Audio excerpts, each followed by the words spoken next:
Hello people, and welcome to Crypto Exposed. Unlocking DeFi 2.0 with Bonzo Finance. Okay guys, got this article here for you and I thought I'd share it with you because this looks like a really great use case, and I think it's something that, the general HBAR holder might be interested in. So I've got a post here from the HBAR Foundation. I'll just quickly touch on this.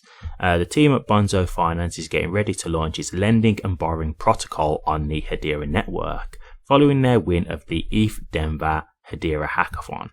So let's have a look at Bonzo Finance and what they do then. So got into this specific article because this is what gives you a bit more information on the kind of services they can provide. And look, man, the one thing I will say when it comes to finance, borrowing, leveraging, that kind of stuff, just be careful. Like, I'm not saying that this isn't something that isn't a good thing, but it is as long as you do it wisely, right? I don't want people to be getting into a habit of over leveraging or borrowing against things, against their means, or, as they say, putting up more than they can afford to lose and that kind of thing. So just be careful. But if you are interested in like DeFi, this is really great. So let's have a look here at just what they say, the kind of things that they can provide here with Bonzo Finance.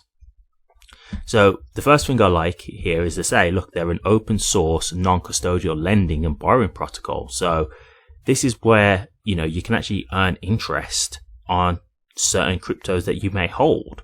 So Bonzo supports a wide variety of cryptos that are HBAR specific. So here I've just got a list. You've got HBAR, HBARX, HUSDC, Source, XSource, Dovu, Karate. And this is just some of them that they're mentioning here. So if you just think that you've got any of these tokens that you're currently holding, well, yes, you can actually start earning a yield on these if you're willing to stake them. So, I know there's a lot of people who are staking their HBAR right now through Hashpack, through the Hashpack wallet, right? There's a lot of people who are staking their HBAR through the Hashpack wallet. So I know for a lot of people, staking is, obviously it's cool, it's good. I've got a crypto that I'm currently staking right now. So I know it is definitely something that if you are interested in it and if you feel like it's safe, that's another thing. Obviously, if you feel like it's safe, it's a great thing to do because you're just building up more tokens, which is essentially more money, right? More value. So, for me, I do, as I say, with staking, I'm definitely for it as long as it's the right protocol that I have trust in it. So Bonzo, I will be honest with you, Bonzo is not it's not a company that I've currently tested out myself or anything like that. So I would say, again, do your own research. Make sure you look at the website, look at the things that they talk about here, what they're about, etc. Get a feel for if you think this is something that you would be willing to put your trust into to do this. I don't want to just say, go in blindly. I think you should always just be, checking these things just to see how secure you feel. But I just want to get into some of the things that you can do other than just earning a yield, because there's other things that they provide here, and this is why I think this is such a great service that Bonzo can provide. So the first thing we've got is yield, earning a yield. So obviously that's what I've just said in terms of staking, basically. You've also got borrow, liquidity, and leverage trading. So let's just get some examples of some of these things. So here you go. You got a real world example. This is just in regards to staking. So if you supply 10,000 HBAR at an APY of 5%, you could earn approximately 500 HBAR in a year, assuming stable rates. So rates can change. That will really just depend on things like economy and stuff like that. And even just in terms of if they think it's good for the company, if it's a thing where they're giving an interest rate that's just too high for them, that's not sustainable for them, then they may have to drop it. I mean, if you think about Hedera staking, they've dropped theirs down, haven't now? I think it's 2% now or something like that. So this is something that does happen, so it is possible. But I mean, just looking at the current rate, if that's what their rate is, APY 5%, 500 HBAR for doing nothing is not bad, right? And look, are we still in a bull market? I've said before, I'm not 100% sure right now, but if we're not, hey, while we're waiting for that to come, you could just be staking your HBAR. Now, One thing I will just say is just be careful as well to make sure there's no kind of like lockup period, because some might say, for example, you have to stake it for at least a year or 6 months. So then you have to obviously make a conscious decision. Okay, if let's just say the bull run was to take off and it really was going into alt season, etc., are you going to be happy if you can't remove your HBAR to then sell, right? So that's something that you obviously have to consider. So this is why I say you have to kind of look at the pros and cons. But again, I don't know if there's a lockup period here, so it doesn't really specifically say. Here, flexibility, withdraw your assets at any time. So apologies, I didn't say that right there. So yeah, it looks like you can withdraw at any time. So again, another bonus here. So that's great, to be honest with you. That's really good that you haven't got to keep it for a set period of time, because usually like they'll do a thing of, if you do withdraw early, then you might get kind of like scrutinized. So for example, they might say, okay, it's 5% APY, but if you withdraw early, then it might drop down to like 2% APY, that kind of thing. So the fact that they're just saying, no, you can just withdraw at any time and doesn't really affect anything, hey, that's really good. Okay, then we've got borrowing for short-term liquidity. So again, this is like, for example, it's just like if you needed a loan, right? But they just want you to put up some kind of collateral. So here's just another real world example. You hold 5,000 HBAR but need 1,000 USDC for a short-term expense.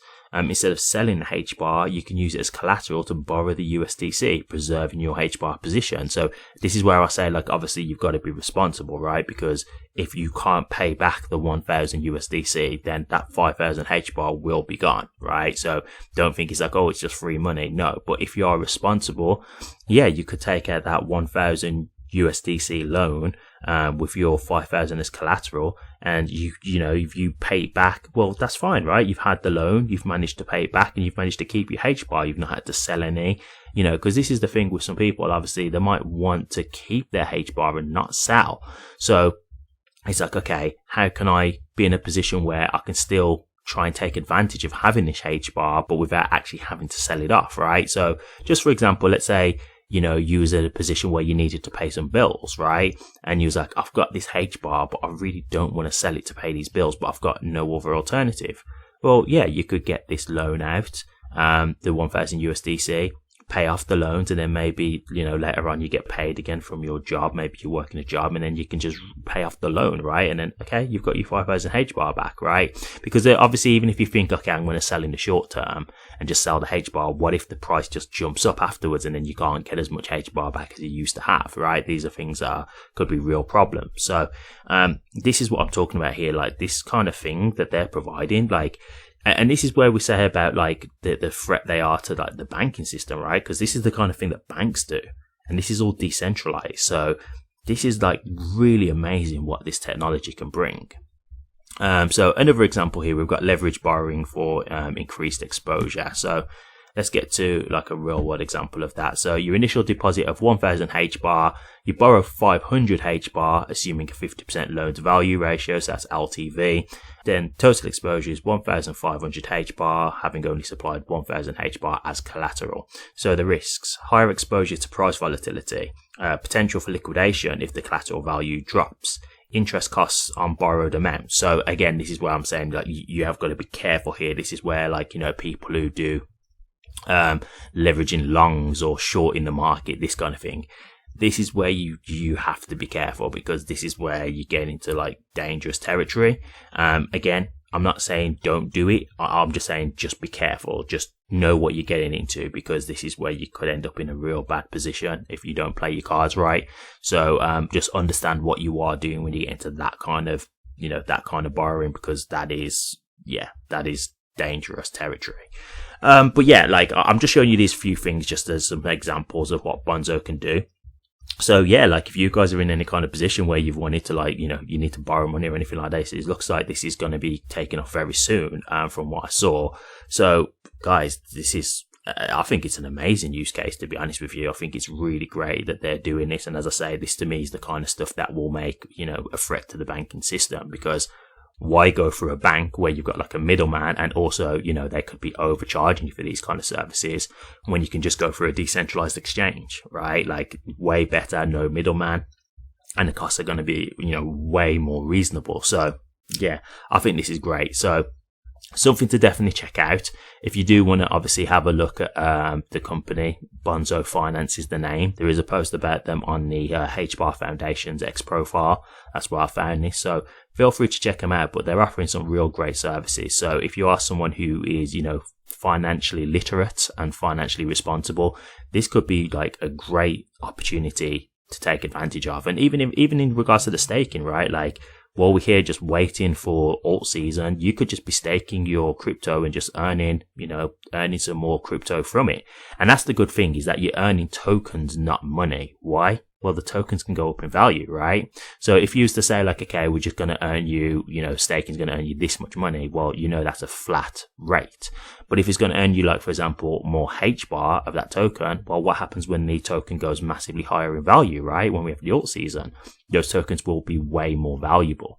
So that's where it's like the actual upside of the potential from staking is even greater. So, it's definitely something that's worth checking out. But again, I will say, do your research, even on Bonzo Finance. Like, have a look at their website, check them out, make sure you feel comfortable, make sure you feel, that they look legit, etc. Because this isn't something that I've thoroughly checked out yet. I've just found them, so I will do a deeper dive in them at some point.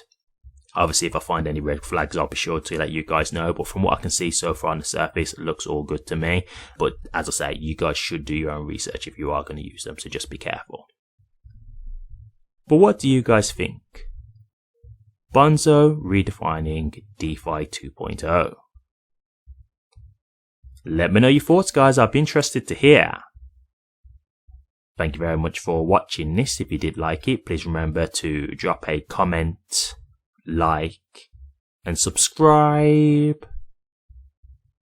But until next time, take care.